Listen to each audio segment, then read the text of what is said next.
అందరికీ నమస్తే అండి. Welcome back to our channel. ముందుగా మీ అందరికీ శ్రీరామనవమి శుభాకాంక్షలు. మీ అందరూ కూడా చాలా సంతోషంగా ఉండాలి. అలాగే మీరు ఏ కార్యక్రమాలు తలపెట్టినా ఎంతో ముందుకు సాగాలి. స్వామివారి ఆశీస్సులు మనందరి మీద ఎల్లప్పుడూ ఉండాలని మనస్ఫూర్తిగా కోరుకుంటున్నాను. ఇవాల్టి వీడియోలో శ్రీరామనవమి రోజు పూజని ఏ విధంగా చేసుకోవాలి, ఎటువంటి నియమాలు పాటించాలి, స్వామివారి దగ్గర అక్షింతలతో మనం ఏ విధంగా ఈ రోజున ప్రత్యేకంగా పూజ చేసుకోవాల్సి ఉంటుంది, ఇవన్నీ కూడా పూర్తి వివరాలతో ఈ వీడియోని షేర్ చేస్తున్నాను. ప్రత్యేకంగా సూర్యునికి అర్ఘ్యం అయితే ఇవ్వవలసి ఉంటుంది. మరి ఆ అర్ఘ్యాన్ని కూడా ఎలా సమర్పించాలి, ఇవన్నీ కూడా పూర్తి ఇన్ఫర్మేషన్తో ఈ వీడియో ఉంటుందండి. స్కిప్ చేయకుండా చూస్తారని అనుకుంటున్నాను. అలాగే మీరు లైక్ ఇవ్వడం వల్ల చాలామందికి ఈ వీడియో యూజ్ అవ్వచ్చు కాబట్టి లైక్ చేస్తారని అనుకుంటున్నాను. అలాగే మొదటిసారి విజిట్ చేసిన వాళ్ళైతే ప్లీజ్ ఛానల్ని సబ్స్క్రైబ్ చేసి సపోర్ట్ చేస్తారని కూడా అనుకుంటున్నాను. ముందుగా శ్రీరామనవమికి కొన్ని ఏర్పాట్లు అయితే మనము చేసుకోవాల్సి ఉంటుంది.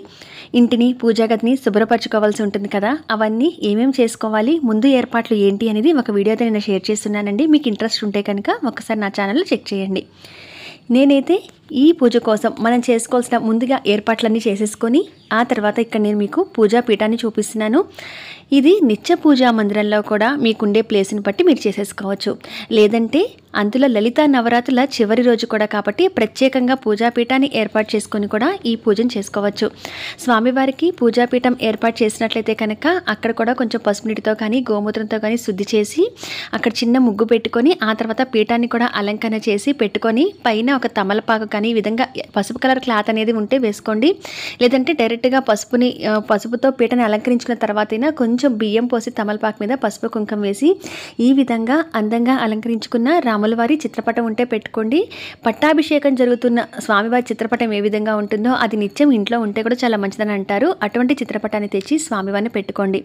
మరి స్వామివారికి ఇష్టమైంది తులసిమాల కదండి. ఇక్కడ నేను చక్కని తులసిమాల అయితే స్వామివారికి అలంకరణ చేస్తున్నాను. ఇలా ఉంటే తెచ్చుకోండి. లేదంటే కనీసం పూజలో 2 విడిగా ఉన్న తులసి దళాలైనా స్వామివారి పూజలో మనం అర్చించేటప్పుడు పెట్టడానికైతే చూడండి. ఈ విధంగా స్వామివారిని అలంకరణ చేసుకున్న తర్వాత మీ దగ్గర ఉన్న పూలతో అలంకరణ చేయండి స్వామివారి చిత్రపటానికి. మీరు ఆల్రెడీ లలిత నవరాత్రులు చేస్తున్నట్లయితే ప్రత్యేకంగా పూజాపీఠం పెట్టి అక్కడే స్వామివారి చిత్రపటం పెట్టుకొని కానీ విగ్రహాలు పెట్టుకొని పూజను చేసేసుకోవచ్చు. లేదంటే నిత్య పూజా మందిరంలో కూడా ఈ విధంగా అలంకరణ చేసి మీరు ఏర్పాటు చేసుకోవచ్చు. మరి స్వామివారికి మనము పిండి దీపాలతో అనేవి ఎక్కువగా దీపారాధన చేస్తుంటాం కదండి. వెంకటేశ్వర స్వామి రూపంలో అవ్వచ్చు, విష్ణుమూర్తి రూపంలో అవ్వచ్చు, రాములవారి రూపంలో అవ్వచ్చు, స్వామివారిని ఎలా ఆరాధించినా పిండి దీపాలతో ఎక్కువగా వెలిగిస్తూ ఉంటాం కదా ఆయనకి ప్రీతి అని. కాబట్టి ఇటువంటి పిండి దీపాలు తయారు చేసుకోండి. నవమి తిథి కాబట్టి మనము స్వామివారు జన్మించిన రోజు కాబట్టి నవ అంటే 9 సంఖ్య వచ్చేలాగా దీపాలు వెలిగించుకోవచ్చు. లేదా 2, 3, 5, 7 ఇలా అయినా పిండి దీపాలు వెలిగించుకోవచ్చు. లేదా మీరు పూజలో ఏర్పాటు చేసుకున్న మొత్తం దీపాల సంఖ్య 9 ఉన్నలా కూడా చూసుకున్నా కూడా చాలా మంచిదే. ఇక్కడ నేనైతే స్వామివారి అభిషేకాల కోసం కొత్తగా తీసుకున్న నేను ఈ విగ్రహాలు అయితే స్వామివారి పెట్టుకుంటున్నానండి. ఈ విగ్రహాలు అనేవి ఉంటే పెట్టుకోండి. లేదా మీ దగ్గర స్వామివారి చిత్రపటం ఉంటే కానీ చిన్న చిన్న కాయిన్స్ కానీ ఉంటే మీరు అలానే స్వామివారి రూపంగా అనుకొని అభిషేకం కూడా చేసుకోవచ్చు. చిత్రపటం ఉంటే ఆ చిత్రపటం దగ్గరే పూజ చేసుకోండి. నేను కొత్తగా తీసుకున్న ఈ విగ్రహాల దగ్గరికి నేను స్వామివారికి అభిషేకం అనేది చేసుకుంటున్నాను. ఇలా ముగ్గురు ఉంటారు కదా, నలుగురు ఉంటారు. అంటే ఆంజనేయ స్వామితో కలిపి నలుగురు అనమాట. సీతారాముల వారు అలాగే లక్ష్మణుడు ఆంజనేయ స్వామి సెట్గా ఉంటాయి కదండి. ఇలాగా ఇటువంటి విగ్రహాలు అయితే తీసుకొని పెట్టుకున్నాను. ముందుగా నేను ఇక్కడ అభిషేకం కోసం ఇట్లా చిన్న బౌల్లో పెట్టుకొని తమలపాకు ఆసనంగా వేసి స్వామివారి అభిషేకానికి ఏర్పాటు చేసుకోండి ఉంటే. అలాగే ఇక్కడ నేను శంకుచక్ర నామాల్ని అలంకరణ చేస్తున్నానండి. అయితే ఇవన్నీ తప్పనిసరిగా ఉండాలైతే ఏమీ లేదు. నేను తయారు చేసుకున్న ఇంట్లో నా చేతులతో నేను తయారు చేసుకున్న ఈ శంకు చక్రాలు ఉన్నాయి కాబట్టి వెనకాల నేను ఇవి స్టిక్ ఆన్ చేసుకుంటున్నాను. ఇది జస్ట్ అలంకరణ మాత్రమే. అలాగే మీ దగ్గర స్వామివారి పాదాలు ఉంటే పెట్టుకోండి. మనం ఏ పూజ చేసినా తొలి పూజ గణపతికి చెందాలి. ఇక్కడ వినాయకుని కూడా పెట్టుకోవాల్సి ఉంటుంది. అయితే ఇంట్లో మీరు నిత్య పూజా మందిరంలో తప్పనిసరిగా దీపం పెట్టే మీరు ప్రత్యేకంగా పూజాపీఠం పెట్టినా కూడా పూజ చేసుకోవాల్సి ఉంటుంది. అటువంటప్పుడు నిత్య పూజా మందిరంలో మీరు పూజ చేసుకున్నట్లయితే ఇక్కడ మళ్ళీ ప్రత్యేకంగా గణపతిని అక్కర్లేదండి. మొత్తం పూజ ఎక్కడ చేసుకుంటామో అక్కడ మామూలుగా దీపారాధన మాత్రమే చేసామని అనుకుంటే కనుక అప్పుడు ఇక్కడ పసుపు వినాయకుని కానీ లేదా గణపతి విగ్రహాలు కానీ ఉంటే ఏర్పాటు చేసుకోవచ్చు. ఇక్కడ ముందుగా దీపారాధన చేసి వినాయకుడికి నమస్కారం చేసుకొని మీ గోత్రము, నామాలు, సంకల్పం అన్ని చెప్పుకొని స్వామివారికి అయితే అన్ని ఉపచారాలతో మొదటిగా గణపతికి పూజ అయితే చేసుకోవాల్సి ఉంటుంది. ఈ 2025వ సంవత్సరంలో ఏప్రిల్ 6వ తారీఖు ఆదివారం నాడు మనకి ఈ శ్రీరామనవమి పూజ అయితే చేసుకుంటాము.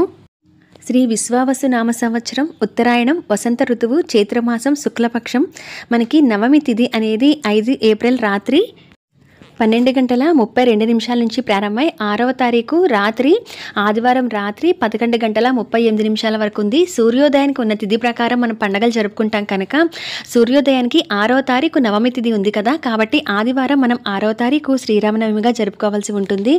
ఈ రోజునే స్వామివారు జన్మించినట్టుగా పురాణ కథనం. అంతేకాకుండా స్వామివారికి వివాహం అంటే కళ్యాణం కూడా జరిపిస్తూ ఉంటారు.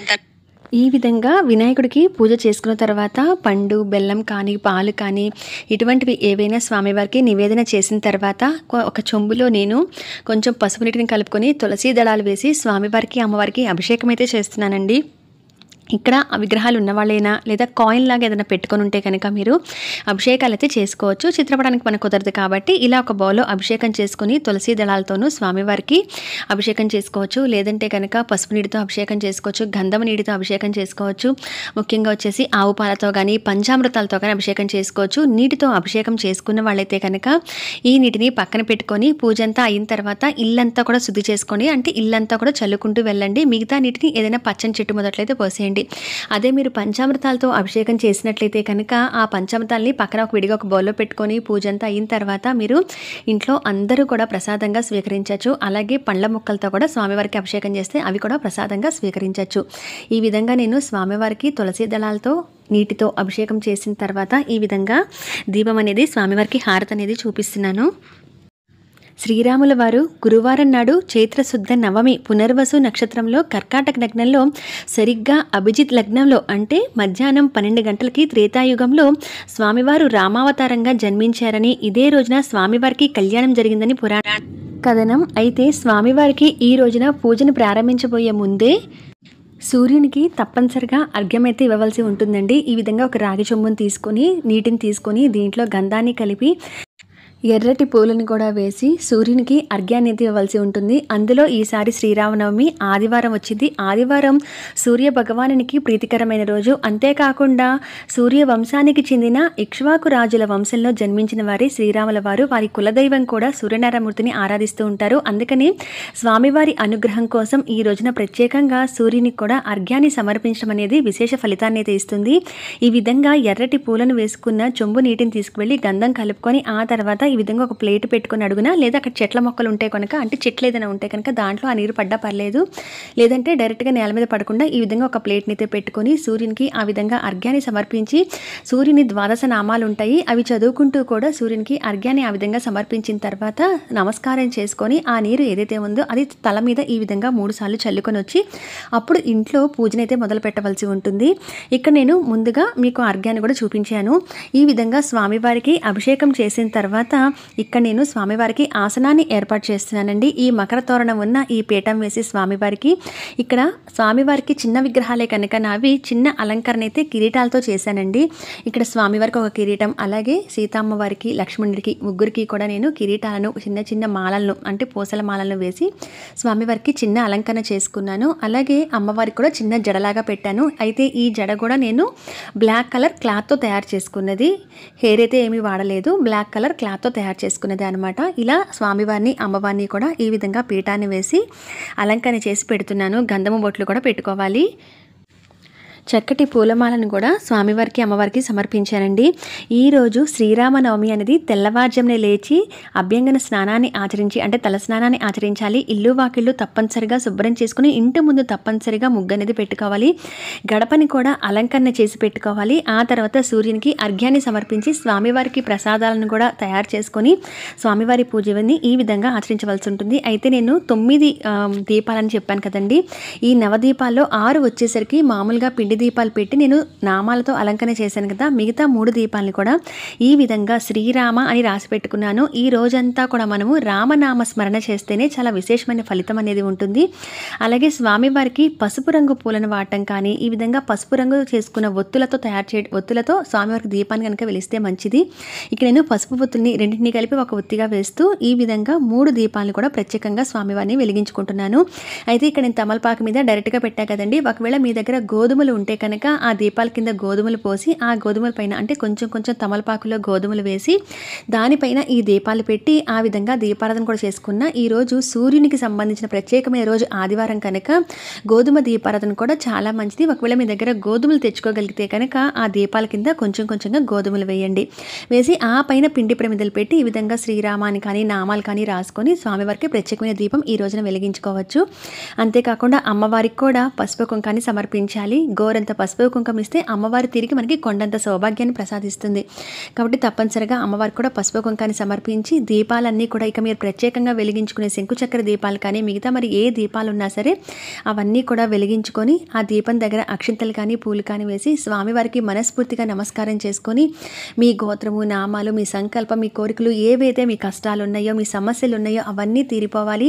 ముఖ్యంగా అన్నిటికన్నా కూడా స్వామివారి చల్లని చూపు మన మీద ఉండాలని కోరుకుంటూ స్వామివారికి నమస్కారం చేసుకొని ధూపాన్ని చూపించి పూజను మొదలు పెట్టవలసి ఉంటుంది. ఈ రోజంతా కూడా ఎంత వీలైతే అంత రామనామ స్మరణ చేయడానికి చూడండి. రామ అనగా రమించుట అని అర్థం. అంటే ఎప్పుడూ కూడా శ్రీరామనామాన్ని జపిస్తూ ఉండాలట.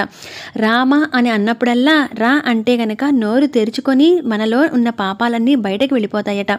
మా అనే అక్షరాన్ని ఉచ్చరించినప్పుడల్లా నోరు మూసుకొని పోయి ఉండటం వల్ల బయటవేవి కూడా చెడు ఆలోచనలు కానీ పాపాలు కానీ మనలోకి ప్రవేశించలేవట. అందుకని ఎక్కువగా కూడా రామనామాన్ని జపించాలి అని అంటారు. అలాగే ఈ రామావతారం కూడా స్వామివారి దశావతారాల్లో త్రేతాయుగంలో 7వ అవతారం. మరి ఈ రామావతారం కూడా సూర్యగ్రహాన్ని సూచిస్తుంది కనుక అందులో ఈసారి ప్రత్యేకంగా ఆదివారం సూర్య భగవానికి సంబంధించిన ప్రత్యేకమైన రోజు కనుక ఈ విధంగా స్వామివారికి గోధుమలు వేసి దీపారాధన కానీ లేదా రామనామ స్మరణతో ఈ విధంగా పూజ చేసుకోవడం వల్ల ఎటువంటి పాపాలున్నా మనం తెలిసి తెలియక చేసే పొరపాటు పనుల వల్ల ఆ దోషాలన్నీ పోయి మనకి పుణ్యం కలుగుతుందని చెప్తూ ఉంటారు. అందుకనే ఇంటికి తోరణాలు కట్టుకోవటం ముగ్గులు కట్టుకోవడం స్వామివారికి తమ శక్తి కొలది పూజన చేసుకోవటం. మరి ఇక్కడ స్క్రీన్ మీద టైమింగ్స్ వేస్తున్నా చూడండి. అభిజిత్ లగ్నం అనేది సరిగ్గా స్వామివారికి మనం పూజించే సమయం అని చెప్పచ్చు. అసలు పూజ ఏ సమయంలో చేసుకోవాలి అని అంటే తెల్లవారుజాము 4:23 నుంచి 9:09 లోపల లేదా ఉదయం 10:30 నుంచి 12:28 లోపల అంటే మనకి అభిజిత్ లగ్నం ముగింపు వచ్చే సమయానికి అనమాట.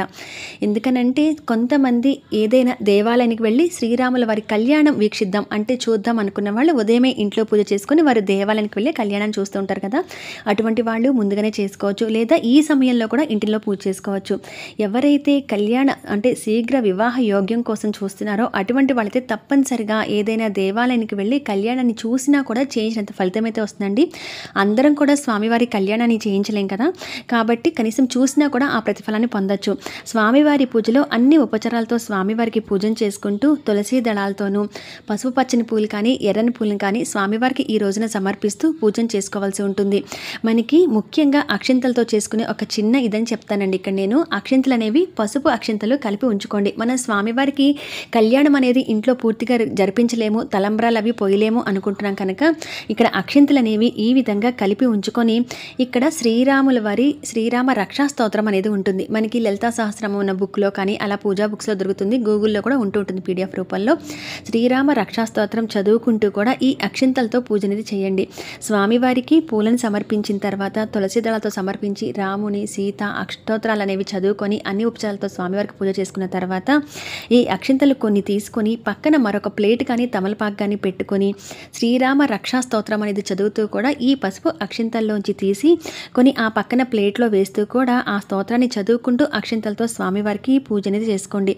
అయితే ఎక్కడైతే శ్రీరామ అని ఆకులతో రాసుకున్నామో అవన్నీ కూడా స్వామివారికి సమర్పించవచ్చు. ఇక్కడ నేను 3 తమలపాకులు రాసి చూపించాను కదండి, స్వామివారి దగ్గర పెట్టాను.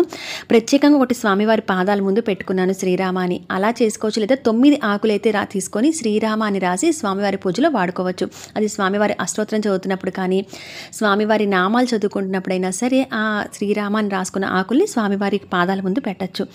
ఇక్కడ అక్షింతలు కలుపుకున్న వాళ్ళైతే పసుపు అక్షింతలు ఈ విధంగా ఒక ప్లేట్లో ముందు స్వామివారి పాదాల ముందు కొన్ని వేసి అర్చన చేసిన తర్వాత ఆ పసుపు అక్షింతలు కొన్ని ప్రత్యేకంగా ఒక ప్లేట్లో కానీ ఒక తమలపాకులో కానీ రక్షాస్తోత్రం చదువుతూ అవి దాంట్లో వేస్తూ ఉండండి. తర్వాత ఈ పూజ అయిపోయిన అక్షింతలు ఏవైతే ఉన్నాయో ముందుగా మనం కలుపుకున్న అక్షింతల్లో మొత్తంగా కలిపేయండి. అప్పుడు అవి చాలా శక్తివంతమైన అక్షింతలుగా మారుతాయి. ఎందుకంటే స్వామివారికి రక్షాస్తోత్రం చదువుకుంటూ అర్చన చేసుకున్న అక్షింతలు కనుక.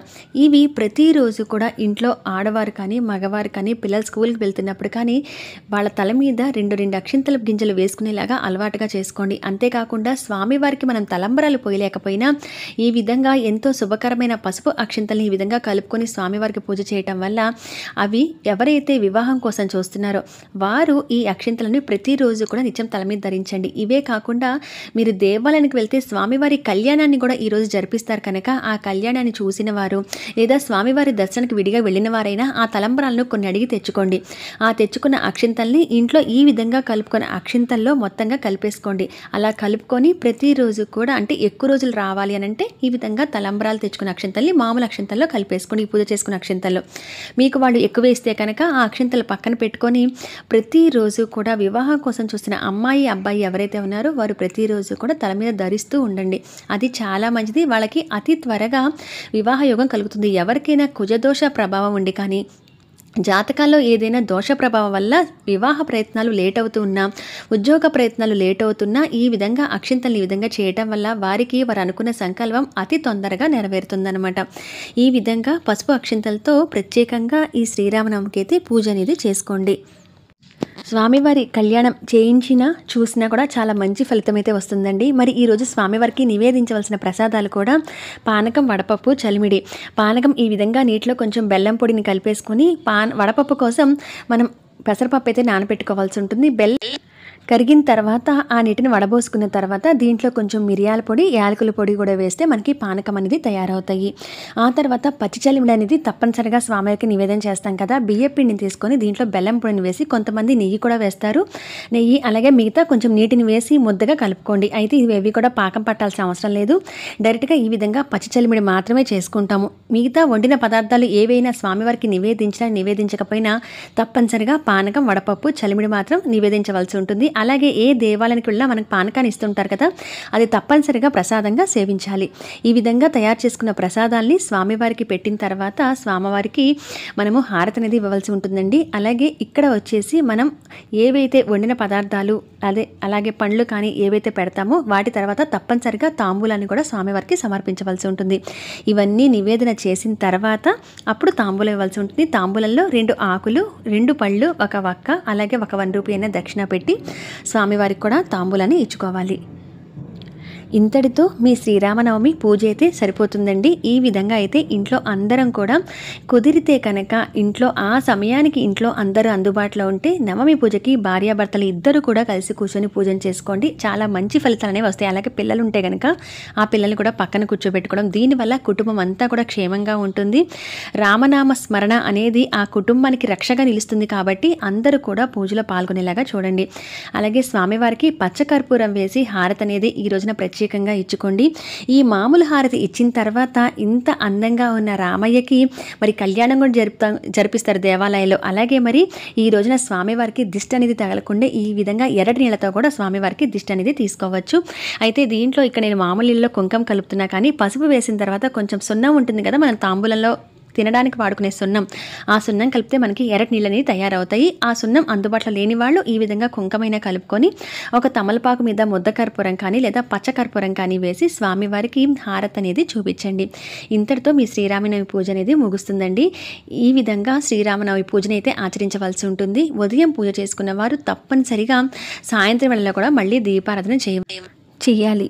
ఈ ఎర్రటి నీళ్ళు ఏవైతే ఉన్నాయో అవి ఎవరు తొక్కని ప్రదేశంలో మాత్రమే వేయండి. ఇదండి శ్రీరామనవమి పూజా విధానము. అయితే ఈ రోజున నాన్ వెజ్ లాంటివి ఎవ్వరూ తినరు కూడా కదండి. అలాగే సాత్వికమైన ఆహారం తీసుకోవాలి. ప్రత్యేకంగా ఉపవాసం ఏమీ ఉండనవసరం లేదు. పూజ అయ్యే వరకు మాత్రం పాలు, పండ్లు, కాఫీ ఇటువంటివి తీసుకొని ఆ తర్వాత మీరు వండిన పదార్థాలు పులిహోర కానీ ఇలా పానకం కానీ చలిమిడి ఏవైతే ఉన్నాయో అవన్నీ కూడా ప్రసాదంగా మీ ఇంట్లో అందరూ కూడా తీసుకోవాలి. అయితే ఎవరైనా మేము ఉపవాసం ఉంటాము అనుకుంటే ఏదైనా దేవాలయానికి వెళ్ళినప్పుడు ప్రసాదం ప్రసాదం ఇస్తే మాత్రం వద్దని అనకండి.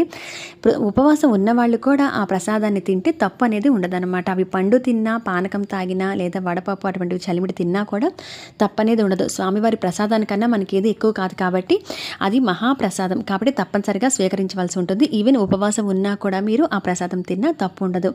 మళ్ళీ స్వామివారికి మరుసటి రోజు సోమవారం ఉదయం మరొకసారి ప్రత్యేకంగా పూజాపీఠం పెట్టినా, ఇవన్నీ పూజా సామాన్ తీసేసి అవన్నీ సర్దుకోవాలనుకున్నా కూడా ఆదివారం అంతా అలానే 2 పూట్ల కూడా దీపారాధన చేసి ఉంచేసి సోమవారం ఉదయం మరొకసారి స్వామివారికి దీపారాధన చేసి అప్పుడు ఉద్వాసన చెప్పవలసి ఉంటుంది.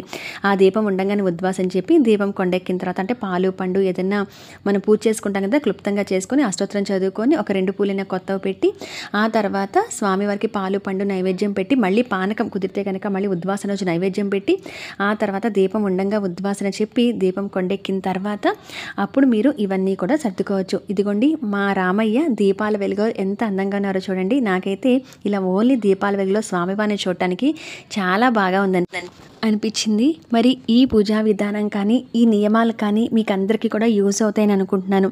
ఎటువంటి సందేహాలున్నా కింద కామెంట్ సెక్షన్లో తెలియచేయండి. మరొక మంచి వీడియోలో మళ్ళీ కలుస్తా. అంతవరకు సెలవు. నమస్కారం.